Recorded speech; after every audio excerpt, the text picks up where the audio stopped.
Vocês sabem o que é ditadura? Quando e como ocorreu? Vocês sabem o que é democracia? Seus direitos podem estar sendo violados e você nem imagina. A ditadura é um regime antidemocrático onde os poderes estão concentrados em uma pessoa ou em uma entidade política. Na ditadura, a população não tem voz e quando tem é bastante restrita.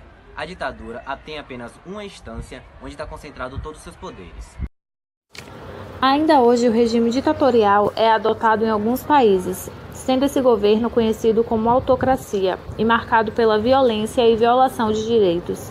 Em alguns países, como Cuba, Coreia do Norte e Rússia, o Estado exerce o autoritarismo em seu regime. O Brasil vivenciou um período de ditadura militar durante 21 anos, sendo dividido em dois períodos. O primeiro aconteceu na República Velha, comandado por Getúlio Vargas, e o segundo iniciou-se através de um golpe de Estado, que derrubou Goulart do poder, que foi acusado de organizar uma revolução comunista. É de suma importância lembrar que os dois presidentes que implantou a ditadura no Brasil foi através de um golpe.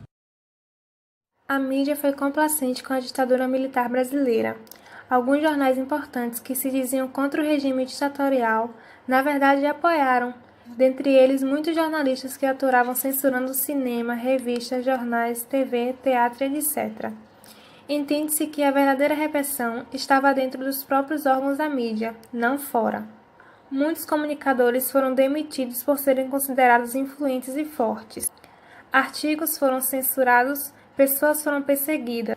A grande mídia manipulava informações a seu favor, manifestando-se contra o regime democrático. Diferente da ditadura, na democracia, os cidadãos têm direito de participação igualitária nas decisões do Estado. Ou seja, existe a participação ativa das pessoas nas decisões políticas do país. A forma de participação popular depende do tipo de democracia adotada, mas ela sempre existe nos sistemas democráticos de governo. Atualmente, nós vivemos em um modelo de democracia representativa, onde a sociedade é quem define as pessoas que irão ocupar o cargo do poder executivo e legislativo. Já o poder judiciário não é constituído pelo poder do voto e nem tem nenhuma participação da sociedade em suas decisões. A Constituição brasileira garante direitos que devem ser preservados em favor da sociedade. Nela estão inseridas normas para assegurar a democracia no país. Por isso, quando há violação dessas normas, por parte de algum indivíduo, considera-se um ato antidemocrático, que transgride o fundamento da Constituição.